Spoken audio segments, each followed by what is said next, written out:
Ce soir, on fait des pâtes aux fruits de mer, des tagliatelles, crevettes et pétanque. Ça va nous prendre un fumet de poisson. Fumet de poisson. Et le fumet de poisson, c'est pas facile à trouver, je vous le dis tout de suite. Certaines épiceries, même les grosses chaînes, on va trouver des produits chimiques en poudre. Là. C'est pas une très bonne idée. Là. Ça commence par glucose. Il y a un paquet de chimiques là-dedans.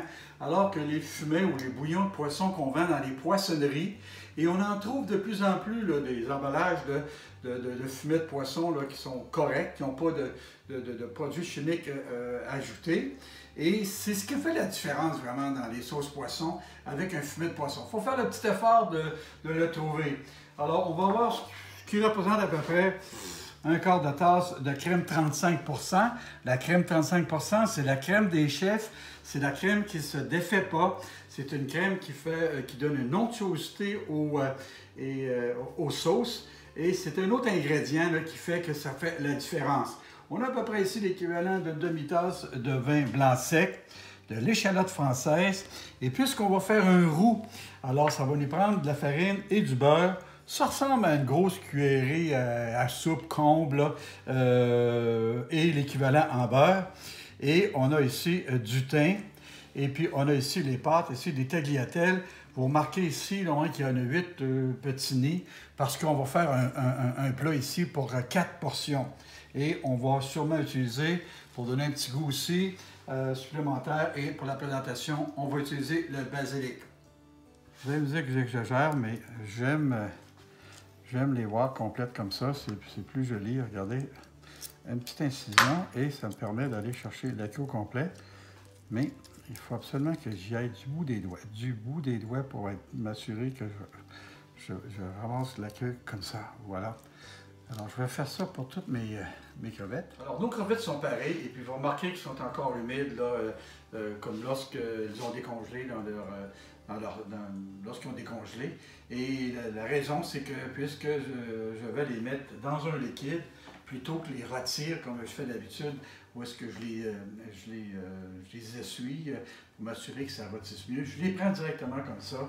Et je vais les mettre dans le liquide. La même chose, ici, regardez le jus laiteux. Ça, c'est le jus laiteux loin du sac là, dans lequel le pétanque était congelé. Je le garde parce que ce jus de pétanque-là va donner une saveur, va aider à bonifier la saveur de ma sauce. Regardez, je mets ça ici. On peut voir déjà la couleur très laiteuse là, du jus de pétanque. Je mets tout ça ici. Oups, je mets tout ça ici dans mon assiette. Même chose avec l'échalote française. Même chose avec l'échalote française ici. Et je vais mettre ici, ça représente probablement 2 tasses. Je vais mettre la moitié de mon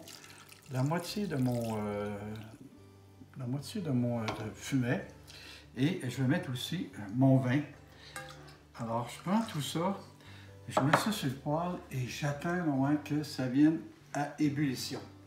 Le pétanque ou la crevette, si on veut réussir nos plats, il ne faut pas les surcuire. Ils deviennent durs, caoutchouteux dans les deux cas. Mais ici, je vous ai dit que mes pétanques et les crevettes étaient plus grosses que celles que j'utilise normalement. Normalement, j'attendrais que ça bouille dans mon poêlon. Et je mettrai le poêlon de côté pour environ 2 minutes, peut-être 3. Mais puisqu'ici j'ai un petit peu plus gros, bien, je vais y aller avec une petite minute à bouillir et je vais peser dessus pour voir au moins que lorsque je les mets de côté, là, elles sont encore très molles parce que on pourrait pratiquement les manger crus, les pétanques, lorsqu'on y pense. Je prends vraiment pas de chance. Je n'attends même pas mon 2 minutes. Je les enlève tout de suite après. Mon Dieu. Presque moins qu'une minute. Parce que déjà, là, je sens qu'ils sont vraiment durs. Pas durs, mais ils sont cuits.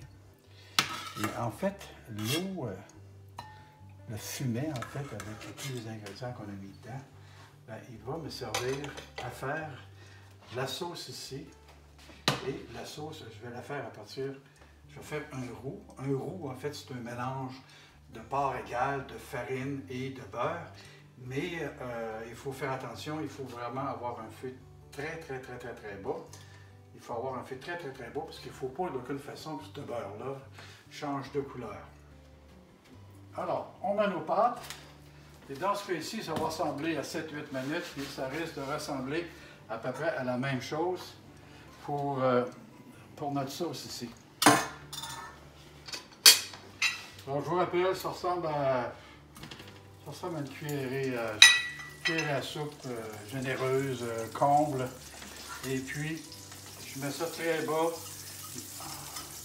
Je vais m'assurer que,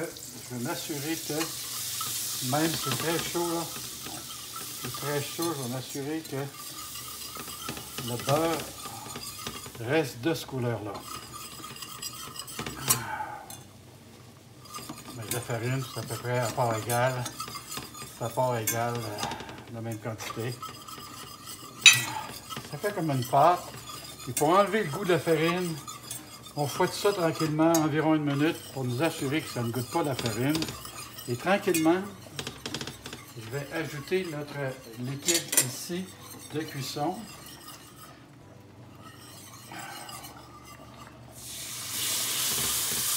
Curieusement, on s'attendrait à ce que ça éclaircisse, mais ça fait plutôt une pâte en ajoutant le liquide.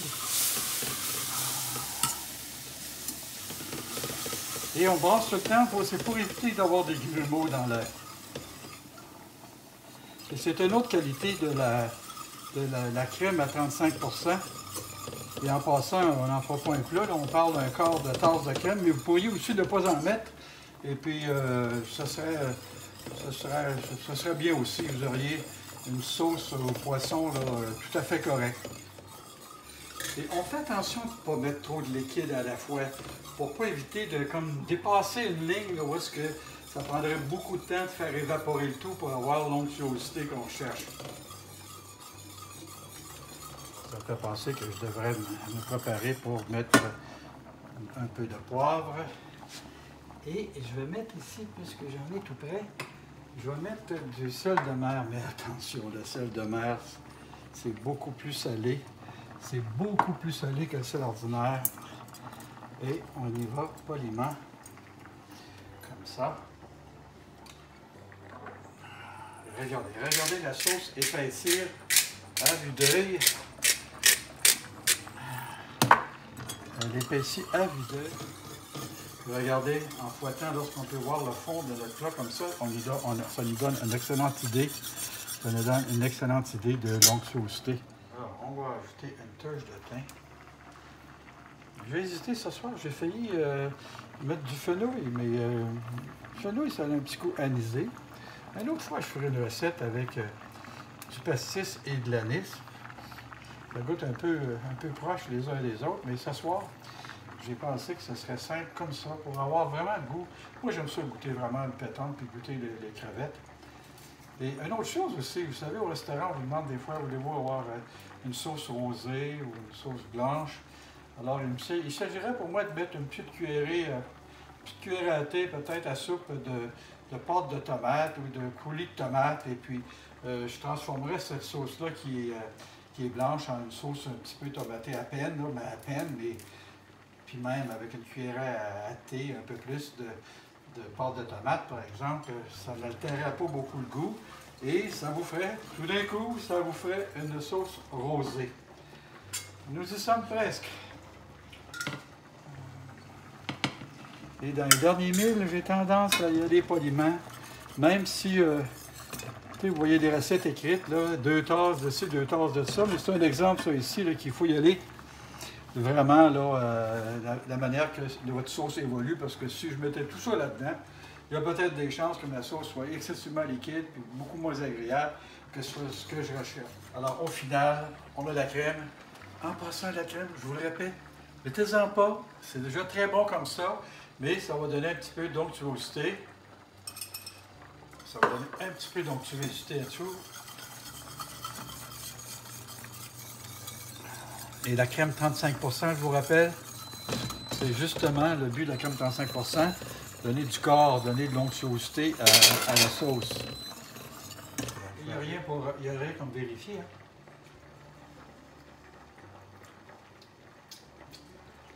Voyez-vous, j'ai mis seulement quelques grains seulement de sel de mer et déjà, là, on peut sentir. Mais je pense qu'on pourrait y aller une touche de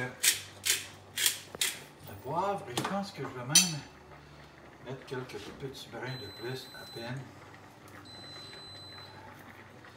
Alors, j'entends la sonnerie des pâtes, alors je vais aller voir une seconde les pâtes. Mais avant, je vais m'assurer que j'ai suffisamment de liquide. Comme ça. Comme ça. Alors, on va du côté des pâtes.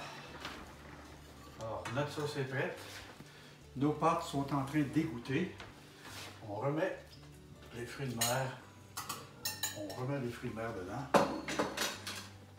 Et puis,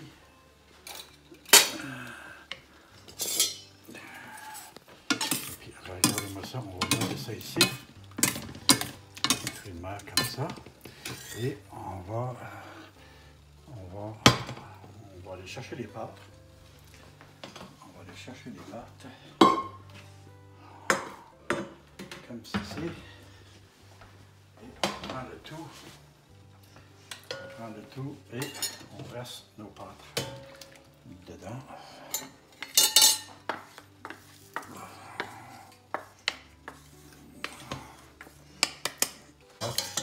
Nos pâtes aux fruits de mer, regardez, on est prêt. On est prêt pour le service. Ce soir, on mange des tagliatelles avec une sauce aux fruits de mer avec pétoncles et crevettes, servi avec un petit légume vert, des fèves. Bon appétit! Alors, si vous avez aimé la recette ce soir, bien, gênez-vous pas, abonnez-vous. Et si vous voulez recevoir une notification pour savoir exactement à quel moment je publie la prochaine, et j'en publie toutes les semaines, cliquez sur la cloche. Bon appétit tout le monde!